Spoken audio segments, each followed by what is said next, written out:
Hi friends, welcome to our channel. Chintu, many more happy birthday to యూరా. నీ dress చాలా బాగుంది అని బాలు మీనా చెప్పంగానే, అవును కదూ, నాకు బాగా నచ్చింది, అమ్మ కొనింది అని అనగానే బాలు మీనాతో పాటు సుగుణమ్మ ఇంటికి వచ్చిన ఇరుగు పొరుగు ఆడవాళ్ళు కూడా షాక్ అయిపోతారు.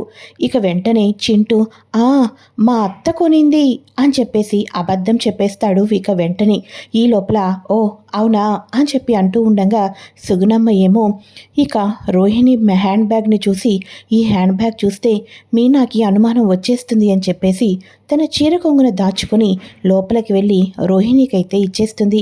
ఇక వెంటనే ఏంటమ్మా కరెక్ట్గా ఈ టైంలో వీళ్ళొచ్చారు అని అనగానే నాకు అది అర్థం కావటం లేదే, కానీ మనమేం చేస్తాం, వాళ్లకు చింటూ మీద అంత అభిమానం ప్రేమ ఉంది కాబట్టే కదా వాళ్ళు కూడా వచ్చింది, మనం కూడా అర్థం చేసుకోవాలి, వాళ్ళు వెళ్ళేదాకా ఇక్కడే ఉండు, నేను ఏదో రకంగా మేనేజ్ చేస్తాను అని అనగానే అమ్మా కొంచెం త్వరగా పంపించేసేయి అని అనగానే అలాగే అయితే అని చెప్పేసేసి చింటూ ఇంకా ఏంటి చూస్తున్నావు, కేక్ కట్ చేయి నాన్న అని సుగుణమ్మ అంటూ ఉంటుంది. అదేంటి సుగుణమ్మ గారు అలా అంటారు, రాక రాక వాళ్ళ అత్త కొత్త డ్రెస్సు కేకు పట్టుకొని వచ్చింది, ఇప్పటిదాకా ఇక్కడే ఉంది కదా, వాళ్ళ అత్తను కూడా రమ్మని చెప్పండి అని అనగానే ఏంటి చింటూ వాళ్ళ అత్తయ్య కూడా వచ్చిందా, ఎప్పుడు మీరే కనిపిస్తారు, ఒకసారి పిలవండి, మేము కూడా మాట్లాడతాం అని చెప్పేసి మీనా అయితే అంటూ ఉంటుంది. అవునమ్మా తను వచ్చింది, కాకపోతే ఆఫీస్ పని మీద ఇక సెలవు కూడా పెట్టుకోకుండా వచ్చింది, ఇలా వచ్చిందో లేదో ఏదో తేడాలు వచ్చినాయంట, ఫోన్ల మీద ఫోన్ చేస్తున్నారు, నాకు టైం పడుతుంది అని చెప్పేసి అంటుంది, అందుకోసమే కేక్ కట్ చేపిచ్చేద్దాం అని అనగానే సరే అయితే మీరు ఇంతగా చెప్తున్నారు కదా చింటూ, కానీ నాన్న అని చెప్పేసి అనగానే చింటూకి హ్యాపీ బర్త్డే చెప్పేసి కేక్ అయితే కట్ చేపిస్తూ ఉంటారు. ఇక బాలు మీనా చింటూకి కేక్ కూడా తినిపిస్తూ ఉంటారు. ఇన్నాళ్ళకి అమ్మ అని నోరారా పిలిపించుకొని నా కొడుకు పుట్టినరోజు నాడు నా చేతుల మీద వాడికి కేక్ కట్ చేపించాలి అనుకున్నాను, నేను వాడి నోటిలో తినిపించాలి అనుకున్నాను, కానీ చివరాఖరకు నాకు అదృష్టం కూడా లేకుండా పోయింది చా అని చెప్పేసి రోహిణి కిటికీలో నుంచే చూస్తూ బాధపడుతూ కన్నీళ్ళైతే పెట్టుకుంటూ ఉంటుంది. ఇక నన్ను బ్లెస్ చేయండి ఆంటీ అంకుల్ అని చెప్పేసి వాళ్ళ బ్లెస్సింగ్స్ తీసుకుంటూ ఉంటే ఇక సుగుణమ్మ కూడా కేక్ తినిపిస్తూ ఉంటుంది.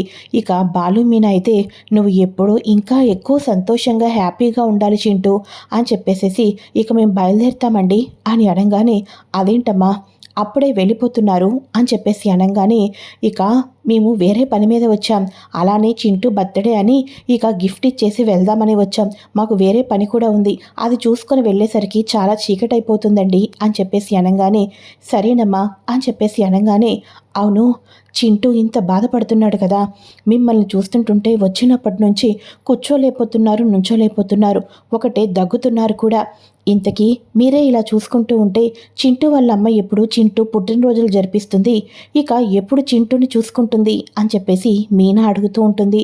ఇక చింటూ వింటే బాధపడతాడమ్మా, పదండి అలా వెళ్ళి చెప్తాను అని అంటూ బాలు మీనా మీ ఇద్దరికి కూడా నేను చింటూ వాళ్ళ అమ్మ విషయంలో ఒక అబద్ధం చెప్పాను అని అనగానే అబద్ధం చెప్పారా, ఏంటి అబద్ధం అని అనగానే చింటూ వాళ్ళమ్మ నిజానికి దుబాయ్లో లేదు అని అనగానే ఏం మాట్లాడుతున్నారు మీరు అని అంటూ ఉండగా అవును బాబు, చింటూకి వాళ్ళ అమ్మకి కూడా చింటూని చూసుకోవాలి అని, చింటూని తనతో పాటే పెంచుకోవాలి అని అనిపిస్తుంది, కానీ నా కూతురికి ఇష్టం లేకపోయినా కూడా ఇక చింటూ పుట్టిన కొన్ని రోజులకే తన భర్త మరణిస్తే నేనే ఆ అమ్మాయికి జీవితం బాగుండాలి అని అబద్ధం చెప్పి మరీ మరొక పెళ్లి చేశాను అని చెప్పేసి అనగానే ఇద్దరూ షాక్ అయిపోతారు. ఇప్పుడు ఆ ఇంటికి కొడుకుని తీసుకొని వెళ్ళలేక, ఇక తనకు పెళ్లి కాకముందే ఒక కొడుకున్నాడని నిజం చెప్పలేక ఇక ఎంతగానో బాధపడుతూ నలిగిపోతుంది నా కూతురు అని చెప్పేసేసి సుగుణమ్మ అయితే నిజం చెప్పేస్తుంది. బాగుంది, మీరేమో అబద్ధం చెప్పి పెళ్లి చేశారు, ఆవిడేమో అత్తారింట్లో భర్తతో కాపురం చేసుకుంటుంది, మొత్తానికి మధ్యలో నలిగిపోతున్నది చింటూ భవిష్యత్ ఏంటి, అయినా మీ ఆరోగ్యమే ఇంత మాత్రం కదా, రేపొద్దున మీకేదైనా అయితే చింటూని ఎవరు చూసుకుంటారు అని అనగానే నా బాధ కూడా అదే బాబు, రేపొద్దున్న వాళ్ళ అమ్మేమో ఇక్కడికి రాలేక నాకేదైనా పరిస్థితి అయితే ఏమవుతుందేమోనని చెప్పేసి నాకు చాలా భయంగా ఉంది అని అనగానే, అయ్యో అమ్మ, అలాంటి మాటలు ఎందుకు మాట్లాడుతున్నారు? అయినా మేమందరం లేమా మిమ్మల్ని చింటూని చూసుకోవటానికి? చింటూకి తల్లి ప్రేమ కావాలి. ఈ వయసులో తల్లి ప్రేమ చాలా అవసరం. తల్లి ప్రేమ లేకపోతే ఎలా ఉంటారో అన్నది నాకు తెలుసమ్మా. ఇక ఆ వయసులో తల్లి ప్రేమ దొరక్కపోతే వాళ్ళ మనసు అస్తవ్యస్తమైపోతుంది. దానికి ఉదాహరణ నేనే అని చెప్పేసేసి బాలు ఆ విలువ, ఆ బంధం, ఆ గొప్పతనం నాకు మాత్రమే తెలుసు. అది ఎవరైతే అనుభవిస్తారో వాళ్ళకు మాత్రమే తెలుస్తుంది. ఇప్పుడు చింటూ పైకి చెప్పటం లేదు కానీ లోపల చాలా బాధపడుతుంటుంటాడు. ఇంతకీ ఒకసారి మీ అమ్మాయి నెంబర్ నాకు ఇవ్వండి. మీరేదో అబద్ధం చెప్పి పెళ్లి చేశారే అనుకోండి, తన భర్తతో తన అత్తమామలతోటి తానైనా నిజం చెప్పి కొడుకుని తీసుకొని వెళ్ళొచ్చు కదా. ఆల్రెడీ తన కొడుకు ఉన్నాడు. తాళి కట్టించుకున్న తర్వాత కట్టక ముందో ఎప్పటికప్పుడు వాళ్ళకు నిజం చెప్పొచ్చు కదా. ఇలా ఇంతకాలం సాగదీస్తూ ఉంటే ఇంకా రేపొద్దున్న తనకి కూడా పిల్లలు పుట్టారే అనుకో, అప్పుడు ఏంటి పరిస్థితి అని చెప్పేసి అంటూ ఉండగా వెనక్కి తిరిగి రోహిణి చూస్తుందని చూస్తూ ఉంటుంది సుగుణమ్మ. సరే బాబు, ఇప్పటికీ మీకు ఆలస్యం అయిపోయింది. ఈసారి ఎప్పుడైనా దీని గురించి మాట్లాడుకుందాం. ఇక మీరు బయలుదేరండి. మళ్ళీ వెళ్ళేసరికి చీకటి పడిపోతుంది అని అనగానే, మీరు అవన్నీ మనసులో పెట్టుకోకండమ్మా. మీకు ఏ అవసరమైనా మాకు ఫోన్ చేయండి అని చెప్పేసేసి ఇక బాలు మీనా వాళ్ళైతే వెళ్ళిపోతారు. అమ్మయ్య, వీళ్ళు వెళ్ళిపోయారు అని చెప్పేసేసి, అయినా వాళ్ళు వెళ్ళిపోయిన వాళ్ళకి వెళ్ళిపోనివ్వకోకుండా అమ్మ ఎందుకని చెప్పేసి అలా చెప్పింది అని చెప్పేసి ఇక వెంటనే సుగుణమ్మ, వాళ్ళు వెళ్ళిపోయారే, రావే అని అనగానే, ఎందుకమ్మా వాళ్ళతో అలా చెప్పావు అని అనగానే, ఏం చెప్పమంటావే, నా మనసులో బాధను అర్థం చేసుకునే వాళ్ళు ఎవరైనా ఉన్నారంటే కేవలం వాళ్ళిద్దరు మాత్రమే. ఇంతసేపు అయ్యో నువ్వు వచ్చావు, నాకు ఒంట్లో బాగుండటం లేదని ఏమైనా గుర్తించావా? వాళ్ళు మాత్రం కూర్చుంటే లెగలేకపోతున్నాను అని, ఒకటే దగ్గుతున్నాను అని ఎంత ఇదిగా అర్థం చేసుకున్నారో చూసావు కదా. అలాంటి వాళ్ళకు చెప్పకపోతే మరి ఇంకెవరికి చెప్పమంటావు అని అనగానే, సర్లే అని చెప్పేసేసి, చింటూ హ్యాపీ బర్త్డే నాన్న అని అనగానే, నీ చేత కేక్ కట్ చేయించుకుందాం అనుకున్నానమ్మా, కానీ ఆ అంకుల్ ఆంటీతో చేయించుకోవాల్సి వచ్చింది అని అనగానే, పర్వాలేదులే నాన్న, ఇప్పుడైనా నీకు నేను కేక్ తినిపిస్తున్నాను కదా అని చెప్పేసేసి ఇక చాలాసేపు చింటూతో మాట్లాడుకుంటూ ఇక ఇదేంటండి ఇలా జరిగింది అని చెప్పేసేసి ఇక వీళ్ళు మాట్లాడుకుంటూ ఇంటికైతే వెళ్ళిపోతారు. ఇక్కడ చింటూతో మాట్లాడుతూ వాళ్ళ అమ్మతో మాట్లాడుతూ చాలా టైం గడిపేస్తూ ఉంటుంది ఇక్కడ రోహిణి అయితే. ఇక ఇంటికి వెళ్ళిన తర్వాత మీనా యాస్టీజ్ అంతా అంతే కదా, ఏ ఎక్కడికి వెళ్ళావే ఇప్పటిదాకా, ఇంట్లో వంట చేయాలనే విషయం మర్చిపోయావా అని అనగానే, మర్చిపోలేదు కాబట్టే తొందరగా వచ్చాను అని చెప్పేసేసి, ఒక్క నిమిషం ఆగండి, ఇంకా త్వరగా వంట చేసేస్తాను అని చెప్పేసేసి మీనా వంట చేస్తుంది. ఇక అందరూ కూర్చుంటారు. అందరూ కూర్చున్న తర్వాత ఇక రోహిణి ఏంటి ఇంకా రాలేదు అని అనగానే, ఈరోజు పార్లర్లో ఏదో ఎక్కువ పని ఉందంటమ్మా, లేటుగా వస్తానని చెప్పింది, నన్ను భోజనం కూడా చేసేమనింది అని అనగానే, సరే అయితేనని చెప్పేసి అంతా కూర్చుంటారు. మీనా వడ్డిస్తూ ఉంటుంది. ఇక వెంటనే శృతి వాళ్ళు అంటూ ఉంటారు, మీనా, అవును, ఈరోజు హడావుడిగా వంట చేసినా చాలా బాగా చేసావు, నువ్వు చాలా గ్రేట్. అవును, హడావుడిగా చేయటానికి ఎక్కడికి వెళ్ళారు అని చెప్పేసేసి ఇక సత్యం కూడా అడుగుతూ ఉంటారు. చింటూ ఉన్నాడు కదా మావయ్య, వాడి బర్త్డే అని సడన్గా గుర్తొచ్చింది, అందుకోసమే వాడి బర్త్డేకి బట్టలు కొనేసి ఇచ్చేసి వచ్చాం అని అనగానే, చాలా మంచి పని చేశారమ్మా అని చెప్పేసి సత్యం అయితే అంటూ ఉంటాడు. ఓ, నువ్వు సూపర్ గ్రేట్ మీనా అని చెప్పేసి శృతి వాళ్ళు కూడా అంటూ ఉంటారు.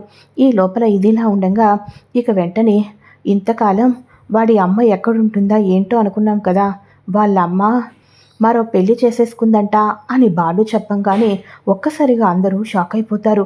ఏంటి, కొడుకు ఉన్నా మరో పెళ్లి చేసుకుందా అని అనగానే, వాళ్ళ అమ్మాయి పెళ్లి చేసేటట్టు చేసిందంట, ఇక తనకు కొడుకున్నాడన్న విషయం అత్తారింట్లో కూడా తెలియదంట అని చెప్పేసి అనగానే, అమ్మో అమ్మో అమ్మో, నిజంగానే ఈ రోజుల్లో ఇంత చీట్ చేసే వైఫ్లు కూడా ఉన్నారు అని చెప్పేసి మాట్లాడుకుంటూ ఉండగా కరెక్ట్గా రోహిణి వస్తుంది. రా రోహిణి, రా రా రా, కలిసి భోజనం చేద్దాం. విన్నావా, ఇప్పుడు ఈ విషయం తెలిసి చాలా టెన్షన్ పడ్డాం, కానీ నేను చాలా లక్కీ, నా భార్య నన్ను బాగా అర్థం చేసుకుంటుంది, ఇక మోసగత్తే కాదు అబద్ధాలు ఆడేది అంతకన్నా కాదు అని అనగానే, మనోజ్, అసలు నువ్వేం మాట్లాడుతున్నావు అని అనగానే, ఏం మాట్లాడుతున్నానా, మన ఇంటికి అప్పుడప్పుడు వస్తాడే చింటూ, వాళ్ళ అమ్మంట చింటూని కనేసేసిన తర్వాత పెళ్లి కాని అమ్మాయిలాగా మరికొన్ని పెళ్లి చేసుకొని హ్యాపీగా అత్తారింట్లో కాపురం చేసుకుంటుందంట. ఇటు కన్న కొడుకునేమో సరిగ్గా పట్టించుకోవటం లేదు, కన్న కొడుకుకేమో తల్లి ప్రేమ అందటం లేదు అని చెప్పేసేసి, ఇక వాళ్ళ అమ్మ పెళ్లి చేసిందనుకో ఈ అమ్మాయికైనా సరే కొడుకు గురించి ఆలోచించాలి కదా. ఒకవేళ నిజంగానే తనకు లైఫ్ లీడ్ చేయాలి అనుకుంటే కట్టుకున్న భర్తతో ముందే చెప్పి ఒప్పుకుంటేనే కదా తాళి కట్టించుకోవాలి అని చెప్పేసేసి మొత్తం ఇంట్లో వాళ్ళందరూ కూడా ఈ టాపిక్ గురించే ఇక ఎవరు ఒపీనియన్స్ వాళ్ళు చెప్పుకుంటూ ఉంటారు. ఇక ఒక్కసారిగా స్టాప్ ఇట్ మనోజ్ అని అనగానే, ఏమైంది రోహిణి అని అనగానే, ఎవరో ఇంట్లో సమస్య, మన ఇంట్లో ఎందుకు, అందరం కష్టపడి వచ్చాం, ప్రశాంతంగా భోజనం తినకోకుండా ఇవన్నీ మనకెందుకు చెప్పు అని చెప్పేసేసి, ఇక నేను ఇప్పుడే ఫ్రెష్ అయి వస్తాను అని పైకైతే వెళ్ళిపోతుంది. ఆ అమ్మకి అనవసరంగా చెప్పొద్దు అన్నాను, ఇది ఇప్పుడు ఇంట్లో పెద్ద మెయిన్ టాపిక్ అయిపోయింది అని చెప్పేసేసి అనుకుంటూ ఉంటారు. అయినా పాలరమ్మకెందుకు అంత కోపం వచ్చింది, ఏదో తనను తిట్టినంత ఇదిగా ఫీల్ అయిపోతుంది, మనం చింటూ వాళ్ళ అమ్మ గురించి కదా మాట్లాడుకుంటుంది మీనా అని అనగానే, అవునండి నాకు అదే అర్థం కాలా, కాకపోతే పాపం ఇక లేటుగా వచ్చింది కదా, వర్క్ కూడా ఎక్కువ ఉంటుంది, అందుకోసమే అలా మాట్లాడుంటుందిలేండి అని చెప్పేసేసి ఇక అందరూ కూడా కలిసి భోజనం తినేసి నిద్రపోతారు. ఇక మార్నింగ్ అవుతుంది. మార్నింగ్ అవ్వంగానే ఇక అక్కడేమో సుగుణమ్మకు అస్సలు హెల్త్ బాగోదు, దగ్గి రాత్రంతా దగ్గుతూనే ఉంటుంది. ఇక లైట్గా బ్లడ్ కూడా కనిపిస్తుంది. ఇక లాభం లేదు, హాస్పిటల్కి బయలుదేరి వెళ్లాల్సిందే అని చెప్పేసేసి మొత్తానికి అయితే హాస్పిటల్కి అయితే చింటూని తీసుకొని బయలుదేరుతారు.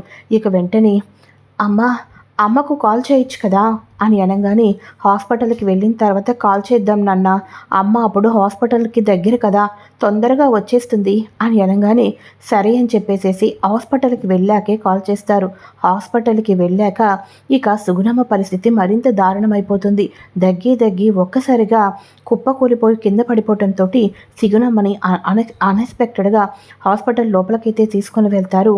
ఇక లోపలికి వెళ్ళి ట్రీట్మెంట్, ఆ ఫైల్స్ అన్నీ కూడా ఉంటాయి కదా, ఇక మా అమ్మమ్మని కాపాడండి అని అనగానే, ఈ లోపల మీ ఇంట్లో వాళ్ళని పిలవండి, పిలు బాబు, మేమేమో ట్రీట్మెంట్ స్టార్ట్ చేస్తామని చెప్పేసి సుగుణమ్మని లోపలికైతే తీసుకొని వెళ్తారు. ఈ లోపల బాలు రోహిణి వచ్చేసేసి ఇంట్లో మనోజ్ వాళ్ళు ఉన్నారని వాళ్ళ అమ్మ ఫోన్ చేస్తుందని ఫోన్ సైలెంట్లో పెట్టేస్తుంది. ఎన్నిసార్లు చెప్పాను ఈ టైంలో కాల్ చేయొద్దు అని చెప్పేసి అన్నిసార్లు ఫోన్ వస్తూ ఉండటంతో ఒక్కసారిగా ఫోన్ అయితే కట్ చేసేస్తుంది. ఇక రోహిణి అయితే ఈ లోపల ఇంటి ముందు పువ్వులన్నీ తన డిక్కీలో పేర్చుకొని లోపలికి వస్తూ ఉండగా మీనాకి అయితే కాల్ వస్తూ ఉంటుంది. అరే చింటూ కాల్ చేస్తున్నాడు అని చెప్పేసేసి ఇక వెంటనే చింటూ అని అనగానే ఒక్కసారిగా చింటూ ఏడుస్తూ ఉంటాడు. ఆంటీ, మేం హాస్పిటల్కి వచ్చాం, అమ్మమ్మ కళ్ళు తిరిగి పడిపోయింది అని అనగానే, అవునా నాన్న, ఏ హాస్పిటల్, ఇప్పుడే మేము వస్తున్నాం అని చెప్పేసేసి చెప్పడంతో సరే అని చెప్పేసి ఈ లోపల బాలు కూడా వస్తూ ఉంటాడు.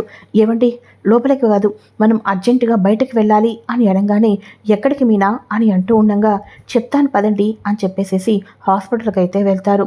ఇక వెంటనే ఒక్కడే చింటూ ఏడుస్తూ కనిపిస్తూ ఉండటంతో చింటూ అని చెప్పేసి అనగానే, ఇక వెంటనే ఆంటీ వచ్చేసారా, అమ్మమ్మ లోపల ఉంది అని చెప్పేసి అనగానే, ఇక డాక్టర్ గారు, సుగుణమ్మ తరపు వాళ్ళం మేమే, త్వరగా ట్రీట్మెంట్ చేయండి అని అనగానే, ఇక ట్రీట్మెంట్ చేస్తున్నాం, కానీ తను ఎన్ని రోజుల్లో దాన్ని రికవరీ చేస్తామో తెలీదు, కాకపోతే ఇప్పుడు పేషెంట్కి కొంచెం పర్వాలేదు, కంట్రోల్లోకి వచ్చారు, కానీ స్టేజెస్ అన్నీ కూడా దాటిపోయినాయి అని చెప్పేసి డాక్టర్స్ అయితే చెప్తారు.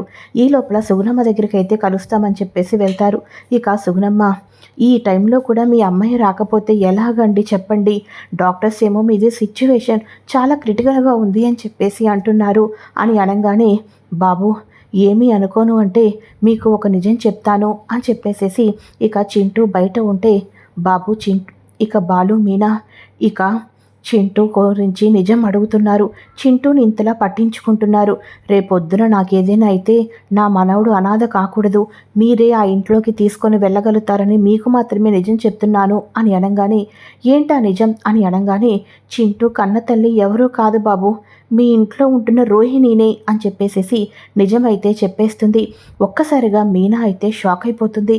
ఏం మాట్లాడుతున్నారు మీరు అని అనగానే, అవును, ఇక తన పేరు కళ్యాణి, తను నా కూతురు, పెళ్ళి అయిన తర్వాత రోహిణిలాగా పేరు మార్చుకుంది అని అనగానే, రోహిణికి అమ్మే లేదు, వాళ్ళు మలేషియాలో ఉంటారు కదా, వాళ్ళ నాన్న మలేషియాలో జైల్లో ఉన్నాడు కదా అని అనగానే, అదంతా అబద్ధం బాబు, అబద్ధం. కన్న తల్లిని నేను పెళ్లి చేసుకున్న తర్వాత మీ అత్త దగ్గర అలా బతకాలి అని చెప్పేసేసి మలేషియా అని అవని ఇవని అబద్ధం చెప్తూ వచ్చింది తప్ప మరి ఇంకేమీ లేదు. ఇక నాకేదైనా అయితే దాని కాపురం గురించి ఆలోచించి చింటూని తీసుకుని వెళ్ళటానికి కూడా అది ఆలోచిస్తుంది. అప్పుడు చింటూ అనాథ అయిపోతాడు. మీరైతే ఏదో రకంగా చింటూకి కన్న తల్లి ప్రేమ తెలిసేటట్టు, కన్న తల్లి ప్రేమ అందేటట్టు, కన్న తల్లి నీడలో పెరిగేటట్టు మీరు మాత్రమే చేయగలరు. అందుకోసమే ఈ నిజం చెప్తున్నాను. ఈ నిజం ఎవరికీ చెప్పను అని నాకు మాట ఇవ్వండి బాబు, నాకు మాట ఇవ్వండి అని చెప్పేసేసి వాళ్ళిద్దరి దగ్గర మాట తీసుకుంటూ ఉంటుంది.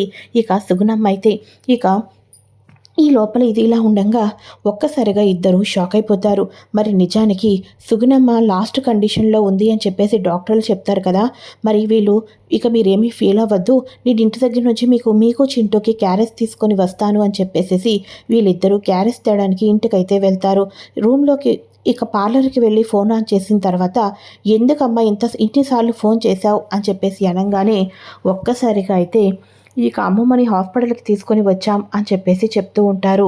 అమ్మమ్మని హాస్పిటల్కి తీసుకొని వచ్చారా, ఇప్పుడే వస్తున్నానని చెప్పేసి డాక్టర్స్ ఏమైంది అని అనగానే, అప్పుడు మొత్తానికి ఇక ఎంతకాలం బ్రతకదు అన్నట్టుగా నిజమైతే చెప్పేస్తారు. ఇది ఫ్రెండ్స్ లేటెస్ట్ ఎపిసోడ్. మరి నెక్స్ట్ ఏం జరగబోతుంది?